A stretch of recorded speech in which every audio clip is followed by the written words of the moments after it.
Hi, welcome to the Stitch TV show. I'm Len. And I'm Pam. We're happy you're joining us today. The Stitch is an online quilt talk show, the perfect soundtrack for your sewing room. In addition to our talk shows, we also host virtual stitch-ins, create tutorial videos, and host online quilt classes. You can learn more at thestitchtvshow.com. Today we're going to be talking about made fabric and ideas for quilted sets. Yeah, our show today is brought to you by our friends at QT Fabrics, and you can learn more about them at the link in the show notes. And since we're not in studio today, I actually have the QT jelly roll, and this is the speckles. So it's digitally printed, and if you've watched the interview with Ken, you can learn more about digital prints. But it's just really, it's just so great. It's a great blender, really great line that they've come out with these speckles. I really like it, and I'm coveting this jelly roll. So since it's at my house, I don't know. I could use it for sample. So the reason we're not in our normal setup. Let's talk about that. Well, just going to address this right off the bat. So everyone in the US basically advised to socially isolate. And a gathering of me, Mike, and Lynn would be fine. But I also learned late last week that I had potential exposure to a confirmed infected person of the virus from my trip to New York. So I will be all in the clear if I make it to next Thursday with no symptoms. But in an abundance of caution, I messaged Lynn and said, I don't want to give you the cooties. So maybe we just do this. Yes, that's awesome. It feels weird because I'm just like, well, we're on the wrong side. We're on the wrong side. So we're sorry about that. But because of how this gets set up, anyway. And here comes a cat. So, and Morelli's joined us. Yep. Mine are outside, so you won't see them. But this is kind of how we do stitching. So it's a little familiar. It's just not, I don't know. It does feel not weird. The usual talk show look. So there's no the finished quilts behind us. Like I have no regrets. And then I have one I did for a swap. And then Lynn's got a work in progress. So y'all just get all of my candy. Yeah. This has been behind me for a while, and it will continue to be behind me for a while, only because I'm really fascinated by this quilt right now. So it's really exciting to me. And if you follow me on Pinterest, I've been posting a lot of the blocks as they get done, and I'm not halfway through, so there'll be a lot more. So, all right. So first topic, made fabric. Made fabric. And I put this one on the list, so I don't know what Pam's going to say about it, but I'm going to talk about Victoria Fendley Wolf. Oh, perfect. Yeah. And 15 minutes of play. Because when you put it up there, I'm like, yeah, I should have thought of that. So. Oh, good. I got something that you should have thought of. Yay. That's very unusual, y'all. So do you want to explain what it is? Made fabric is where you take scraps of fabric or fabric, period, and you sew them together randomly. And make bigger pieces of fabric. So, and I'll show you kind of an example step out in progress because I have this. So because I've been working on these New York beauty blocks, I've got lots of scraps that are small, but not, I just hate throwing some of these pieces away. So what I would do is I would just sew them together, randomly. So I would take two pieces, sew it together, and then I'm going to take another piece, of course, right sides together, and then just stitch along a line. Once I get enough of those, then I can cut that into like this, a 4x4 block, and it's just completely random pieced. And it's because I sewed enough scraps together that I could cut them into a size. So, and I just chose 4x4. You could do, 20-inch, you could do whatever size you need or want. But the reason I did it is because I've got so much scraps from this, because this is paper piecing and I cut big and then trim off. And that's how I do it, which is not a standard technique. I don't think everybody does it that way. But I've had trash cans full of these just scraps, and I just started looking at them last week, and I came back down here on Monday, and Mike, who is adoring and wonderful, cleaned all the trash out because we have to put the trash up Monday morning, and he did it Sunday night. And I came down here Monday and I was like, all those scraps are gone. and I was like, that just felt really wasteful to me. So I've told him not to clean out a certain trash can tonight. And I just thought, well, as I'm doing, Pam's really good at doing leaders and enders while she's sewing other things, and that works on another project.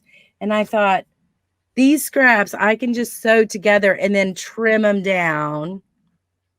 And then that's, that will be an interesting, I don't know. So yeah. That's where this actually came from, my experience, or this week going, oh my God, Mike threw all and he did, because they were in the trash can. So it's not like I didn't put them in a trash can. So they weren't in a special trash can. Yeah. Now it's a special trash can. Yeah. I've done made fabric pieces before, and I did actually bigger chunks. I had strips that were up to maybe 3.5 inches, and then like random, like just weird shapes. Like here's a parallelogram and here's a trapezoid, and they were all pink. They were like all super hot pink. And so I stitched them all together, and I ended up with the equivalent of like 1.5 yards by like 45-inch wide piece of fabric. And then I cut those and just made like a giant Ohio star, and it ended up just being a baby quilt. The star, like it was like a 1-block quilt because it was so big. And it worked out great because you get a little bit of depth and dimension when you go with monochromatic, which is really how I've done it when I've done made fabric. It's just been monochromatic. It's not been kind of all the scraps put together. And there's a lot of like really good rainbow quilts that are made out of like made fabric and things. And we mentioned Victoria Finley Wolf at the beginning. Right. And she's got a book, 15 Minutes of Play. And that really is about the process of just sitting down to piece for 15 minutes a day to make these little pieces of made fabric that then you turn into other blocks, whether they just take the place of a hunk of blue fabric, but it's actually made up of, 50 different blue fabrics. Right, right. And that's what's cool about this when you're making your fabric like this. I mean, because it's random, or because you choose what, it's great because you've already used those scraps in a quilt. So they're already go together. So you don't have to stress, does this match or whatever? And I think it just opens you up creatively. But because I put this on the thing, I got in a wormhole on the internet. I know that never happens to anybody, right? So, and I was like, wait a minute, you can do other stuff. So when the scraps get super tiny, like little bit tiny, and I know Pam's done a quilt like this, what you can do is you can take tulle and you can put them in a, like sandwich them in tulle, and then just start sewing them, just stitching randomly, and you can practice your free motion quilting on a little thing. Then once you have enough stitches, and this needs a lot more stitching, but once you have enough stitches, this is something you can cut out and applique to. Like you could cut it in a heart, Pam. Put a little extra love in your quilt. Slap a heart on a postcard and send it to someone who needs love. You can do it with embroidery. And the reason this is in plastic is because we live in Atlanta and it is more humid here, but this is wash away stabilizer. So if you sandwich your scraps in wash away stabilizer and put enough stitching on it, once you wash away the stabilizer, it's really like scrap lace. That's what I'm gonna call it, Pam. Scrap lace. Okay. And then you can also do it on foundation. And this is the roll of doctor's office where they put it on the headrest, and it's real paper thin. So you could just stitch like you would crazy quilt on a foundation, and then you could trim it and have like a border. So I just went, there is so much stuff you can do. Oh, and then if you do the wash away or the tulle, cut it in a ribbon, and you could have a ribbon to accent bags or accent, quilted artwork or whatever. I was like, I have to admit, my whole thing was like, wow, this really could go lots of cool places just artistically. I was really Yeah. excited about it. So what I've does done Victoria teach you though in 15 minutes? so we touched on it a little bit in the class that I took with her at QuiltCon, and it was and there it wasn't limited to like a monochromatic palette. Like I took fabric for the project, and it was her quilt pattern called Diamond Rain. And the fabrics that I took for it were things that kind of go with a newer decorating scheme for my living room. So if you think of cherries in a turquoise bowl, that's what I'm going for. That works. And so I took all those different colors, and then I took like a cream for a background just to have a little bit of value difference and edge to it. And we got into, and it's some of the same techniques where you're like layering two pieces and doing like a free motion curve, or, you know, you're not limited to all straight lines as long as you've got like matching pieces, because if it doesn't lay flat, it's not really going to be successful at acting like a piece of fabric. Right. That's the one thing. If you are getting a little bit of warp to it though, I think you and I have both found success in just spray starching the snot out of it.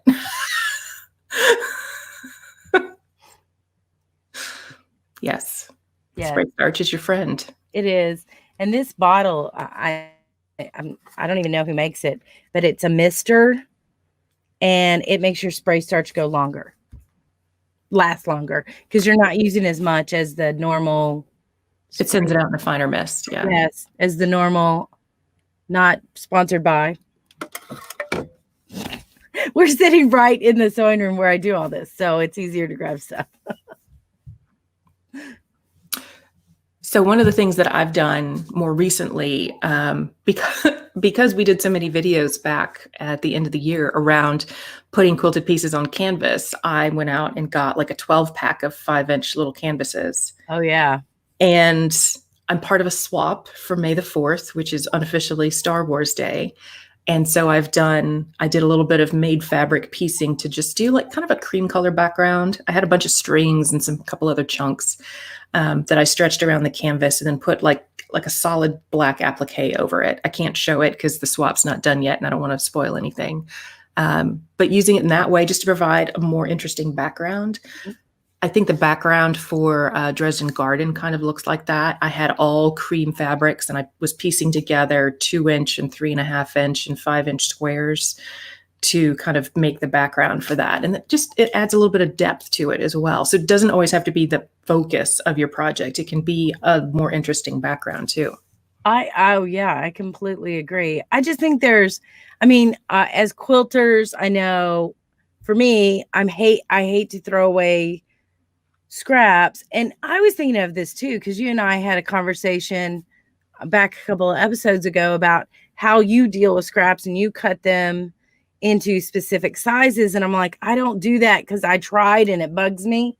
And I think, well, this is my answer. Like I could cut these into specific sizes. And I don't think that would bug me as much because it's more, I don't know, it's not just a color or whatever. But I just really think this is a neat, and I don't want to get rid of fabric that I can still use. And it really hit me last week when it was like, that trash can was full. And I'm like, he threw it all away because he was supposed to, or, because he took out the trash. And I put it there. So, but now I'm just like, I just think it's an interesting way for us to look at our fabric again. So when you're making it, are you pressing a particular way? No.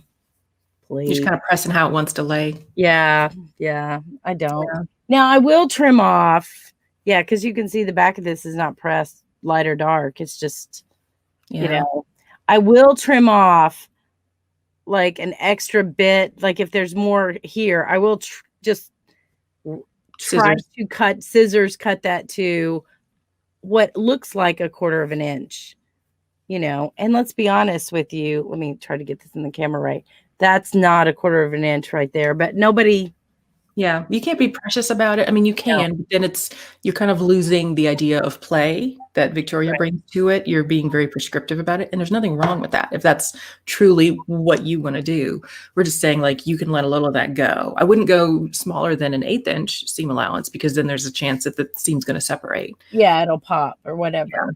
Yeah. And what I also think is that, let's say you've got this really scrappy background, how to add continuity to that is do the modern quilt method, Weeks and Bill, where you just cut it in half and then sew an inch strip through it consistently of the same, and it doesn't have to be in half, just cut it and then sew an inch strip through it where you're getting maybe the same color randomly in it that would tie some of these, what could look like random pieces together, by adding one fabric consistently. And I think that's the magic inch method, is what they call it. Yeah, I think so. Yeah.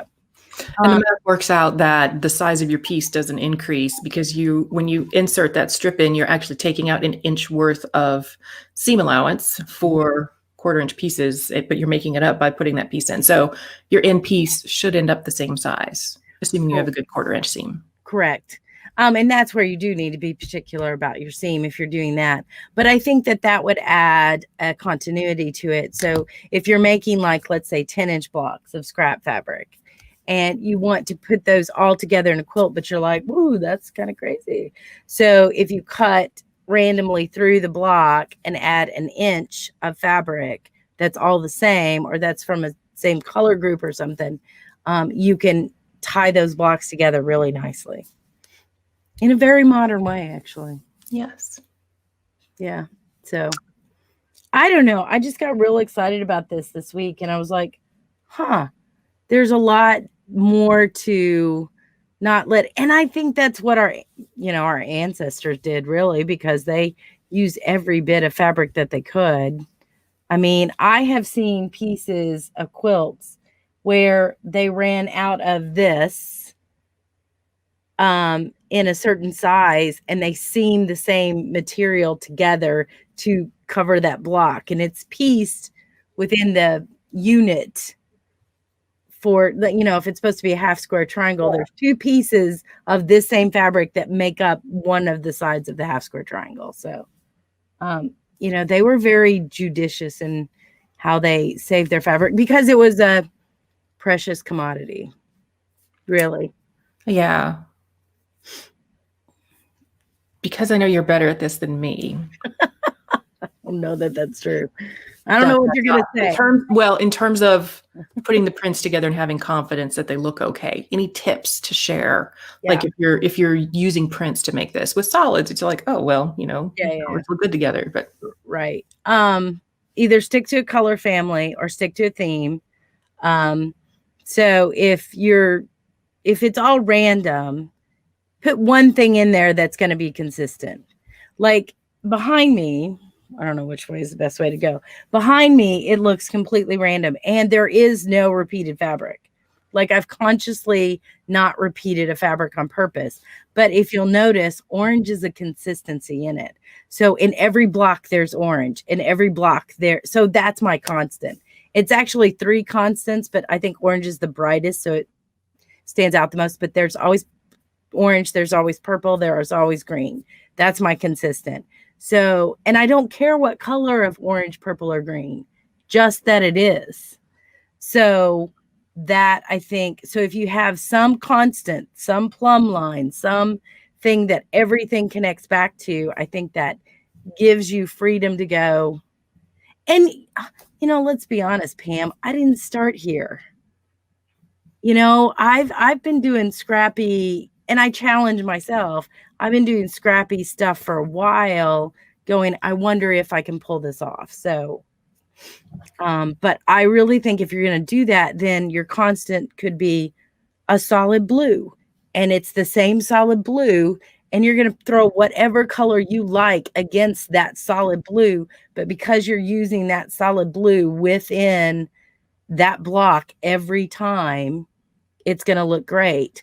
I think it'd be really interesting if you're a traditional piecer is, do a solid blue back, either background or let's say Ohio Star.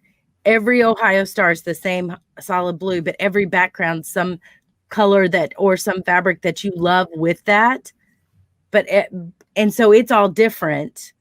But the Ohio Star is always the same solid blue, and you're going to get away with it. I just know you will. So have some kind of plumb line or constant or rule that you're going to follow every time. So, and just see. That was not a dry cough. It was a sneeze. It's not a dry cough. I'm fine. You know what? And of course, this Corona thing is just a lot. But I have noticed that, like, if I've actually sneezed because it's spring down here and I sneezed, like, you get the, is she okay? Yeah. I'm fine. So anyway, yeah.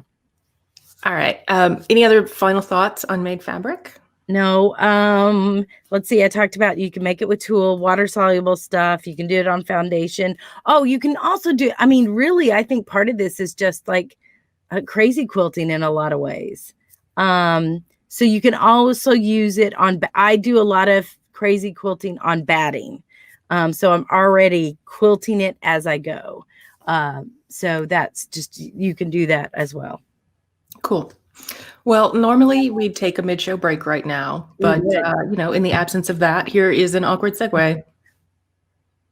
Let's talk about quilted sets. Okay. I have not a lot of. What did you think this was?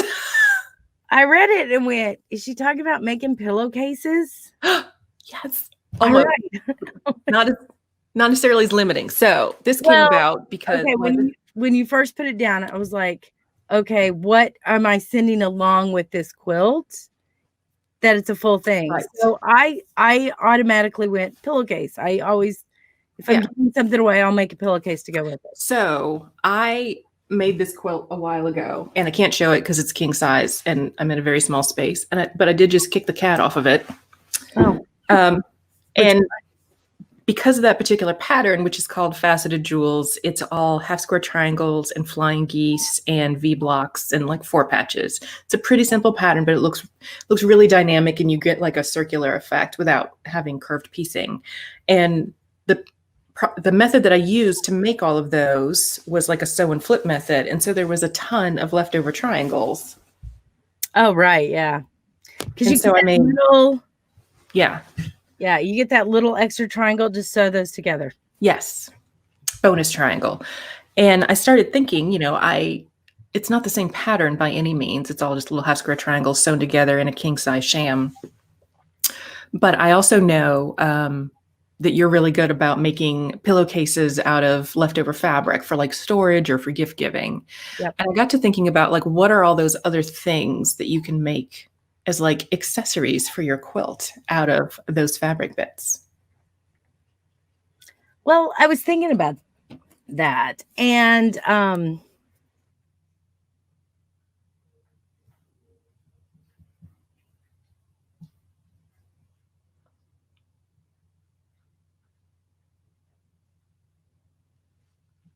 QT, what do you use in your bedroom? And I was thinking, you always kind of need a little tray in your bedroom to, you know, put coins or put stuff. You know, I remember my dad always had a tray. He put his watch in there, his wallet in there, and whatever change or money clip he had, you know, that all went in a tray. And I thought, you know, there's stuff that I take off every night. Like, I don't wear my rings to bed, so I always take off my rings and I want to put them somewhere. And I was thinking, a tray, maybe not this big, would be nice on a night table. You know, as part of I mean, if you're giving a quilt and it's for someone's bedroom, you could do, I mean, if you go crazy, you can do the pillowcases and then a decorative pillow and then a little tray. I don't know, you know. You can get a little matchy, which if that's a look you want, then go for it. But I know a lot of people like the matchy. Not me, but a lot of people like it. If you walked into my house, you would go, nothing matches. I mean, Pam's been here. It's like, but it all seems to work, and it's because I'm not matchy. Yeah. Like I said, when you walk in, I'm trying to go for cherries in a turquoise bowl throughout my downstairs. Yeah. I can't wait to see it because I've seen steps of it, but I haven't been over your house. Well, pick up your daughter. You got the cooties. you know, Yeah. so And that's why I haven't been over. probably going to be a while. Yeah. Well, and that all started because we got new carpet and I realized like everything's brown, even the carpet. Oh no, I don't want to live inside a Okay. brown box. So I started painting furniture. And then I started thinking, well, now I'm going to mix up the paintings and now I need pillow covers and It's I got to funny recover some chairs next. So it's totally funny how you do that. Oh, you can do made fabric to cover chairs too. So I guess related to the last topic and maybe this one, decorator sample books, Oh yeah. because I've seen a lot of Pinterest posts about people using old quilts to reupholster a chair, but the quality and the thickness and the durability of the materials doesn't lend itself to being a usable piece of furniture Right. because the seams will break down, the fabric will wear out, and I couldn't in good conscience do that. I had thought about using quilting cotton to recover these chairs, and I thought, no, we use them. So It does break down quickly. It really does. Yeah. So I went on eBay and got some decorator samples books that someone was selling, and it was like $5-10 a piece. And you got to break them down. It's a little bit of muscle to like pull the staples out and stuff. But you know, those all kind of go together. Well, those look a little matchy. So I'm bringing in some other upholstery scraps that I've got and essentially doing made fabric. And the thinking is, you know, I'm using turquoises and deep reds, a little bit of brown, just to like, you know, acknowledge that, yeah, everything else in here is brown. And tying it together with, you know, a quilted table runner and these other things that, you know, I haven't made a quilt for my living room in this, you know, color story because I already have like 12 quilts in my living room. I don't know that I need another right now. Yeah, you always do. Sure, you do. You need another one. If you need permission, you need another quilt in your living room. Yeah. Yeah. There's so many other things that I want to make. So I was like, that'll be lower on the list. But yeah, when I started thinking about this, I'm thinking like coasters, like just small scrappy pieces. Again, I've got some beautiful improv, like made fabric coasters that a friend gave me. And like smaller items. It doesn't have to be like quilts on top of quilts. It can be very small pieces that kind of acknowledge and nod to that. Yeah, I think that's cool. Well, and if you're carrying the theme, like you make a quilt and you're like, I love this quilt. I love this color story. Let's make this my, you know, my entire decorating scheme. I mean, take it into the kitchen and use some of the scraps and use some tea towel accents or some pot holders. Yeah, exactly. Exactly. And then in your dining room, you're doing tablecloths or placemats or napkins, table runners. You could do quilted vases, the coil vases. I mean, yeah, we just have so much talent in the quilt world that it's going to touch every room in your house. It really will when you start getting into all the different, you know, projects and types of things that you can do with it. So. Have you ever seen anyone basically take a quilt top and turn it into a shower curtain? Yeah, I have. Yeah. There you go. Yeah. Don't have to quilt it. Don't have to quilt it. You have to back it. So it's like a summer weight quilt that just kind of hangs. Right. And you have choice. I would get the pincher thing so that you're not putting grommets in it. Yeah, so that you're not putting grommets in it, but you could put grommets in it too. So yeah, it could be in your bathroom. And of course, bathroom, you're going to have the zipper bags for the makeup or the, you know, stuff like that too. So, and you're going to decoupage like the cup that holds your toothbrushes. Exactly. With quilted fabric. You're going to, and the soap dish holder, that'll need to be decoupaged with fabric. You could probably decoupage a random design on your mirror. There you go. Add more to your mirror. Now you can go real like 1980s country. Oh. And make a tiny apron for your bottle of dish soap. Or a frilly dress for a toilet paper doll. I have actually seen memes this week of fabric made toilet paper. Oh yeah. Which I'm like, no. I will cut up old t-shirts before I use the good quilted fabric. Yeah, that's not No, I mean, I understand we make quilts, and as you say, babies are leaky. So it's not like good fabric doesn't get washed on a consistent basis. But yeah, It doesn't just feel like I the was right on type that of over. fabric for that application. I'm not doing that. Yeah, I'm good. So anyway, Goodness. so All right. we've got all kinds of quilted sets now. We've gone off the rail. What Off else the do you rails. do to your house? We So could. I do think if you're giving someone a quilt and you want to add a little extra something to it, or you've made yourself a quilt and you really like it and your friend likes it, but you don't want to give them the quilt, your options are, a tote bag made with Oh yeah. fabrics if you've got enough scraps left over. Pillowcases, it's hard because you need like big chunks of fabric, but you could get into like decorative pillows as like just the sham. And I will say you don't need to go out and buy a pillow form like at a big box store or a craft store. I have found if I go to a non-craft big box store, they have 16-inch pillows that they just sell as pillows, not pillow forms, for like $3. Yeah. And it's already got a pretty decent cover on it. Yeah, or you can, shop thrift stores and Goodwills and stuff like that. Now, I will say those kind of things make me nervous if you're not washing them. Yeah. I just, especially now. I mean, I would just be washing everything in really hot water and making sure. So, for sure. But you're right. I mean, unless you're wanting a very designer look and you really want a down, which I prefer down pillows just because I like how they stay. I like how they can form when you're sitting on them and stuff. Those I if I'm doing that look, and that's maybe for myself more than a gift, but any little small decorator pillow, you're right. Yeah.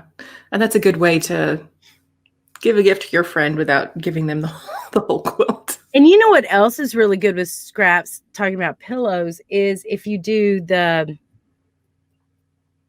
trim, the cording. I couldn't think of cording. The cording would be really pretty scrappy on a pillow. And that's going to match your if you're selecting the fabrics from a quilt. If you're doing that, typically you want to do like diagonal joins. Absolutely. You want to press your seams open. Otherwise, you get a lot of bumpiness to it. Right. Yeah, that's true. And you can use a zipper foot if you don't have a cording foot. You just get like right up next to it. Because basically you're getting a width of fabric and you're like wrapping it around the cording and then stitching it. Right. And you can use a zipper foot to get up close to it. Now, I do say that piping is the devil's flourish. I just don't care for it. It's I like a lot of work. I find using it in projects frustrating because I can never get as close to that edge as I want to. It's a trick to it. Yeah, I agree. Yeah. I mean, but it's an option. Yeah. How much do you love that person? How much work are you willing to put in to, They're more of a knife edge friend than a piping friend. There you go. That's, I mean, if it's for, and this is, I guess we all kind of do this. If it's for me, I'm willing to put up with more, but part of me is learning how to do it. And that's enjoyment for me. So, I may do stuff and that's more difficult or more challenging for myself. And then if I screw it up, I'm okay because it's for me and I didn't give something screwed up away. Yes, exactly. If I screw up, but if I try to do it and I screw it up, I won't give it to them. It's like, they don't need to know that I screwed that up. They do not need to think that poorly of my talents. No. Isn't that funny that we do that? I can't give something away that's screwed up. Oh, a friend was over at the house and I made these zipper bags and one of them I didn't tuck the zipper in right. I didn't get it caught right. And by the time I saw it, it was after I had turned it inside out. And it was like, do I want to go back? Take it? I mean, I was beyond the point of really taking it out well and not sacrificing the bag or whatever. So I just kind of left it. It was still workable. And it was upstairs in the living room. And I had hosted this is way before the coronavirus. I had hosted a baby shower. Whoo, she had her baby yesterday too. I was very excited. Anyway, and a friend saw this zipper. She goes, "Oh, I love this," and I'm like, "It's yours." I didn't point out that it was all jacked up, but she loved it, and I was like, "Well, you can have it because it's all jacked up." So I did give away a jacked up one, but she already said she liked it. So Okay, there you go. I'll allow it. All right, thanks. So, but yes, my friend had her baby yesterday. And this is going to tell you when we all film it. But so it's a National Pie Day baby. I'm like, what a great birthday. Pie Day. Yeah, we're anxiously awaiting the arrival of one of my friend's first grandbabies. So I'm like, where's the baby? Yeah. That baby needs to come out. Let's see that baby. Yeah. Well, this friend, it was a home birth. So it was like we were getting texts as it was progressing. So Yeah. Anyway. All right. Well, hopefully everyone is taking care and staying safe and healthy. And let us know maybe what sewing projects you're tackling during this time. You can leave a comment on our blog or on the YouTube episode or on our Facebook group, What's Up Stitches, and let us know. And that's all we have for this episode. Today's show is made possible by QT Fabrics. We'd like to thank Big Think Productions for helping produce the stitch, although today they've done nothing. And if you enjoyed the show, please like, share, and subscribe, and don't forget to turn on the notifications on YouTube. More info about the show, as well as links to purchase fan gear, online classes, and quilt patterns can be found on our website, thestitchtvshow.com. Tune in next time for more quilting chat with friends.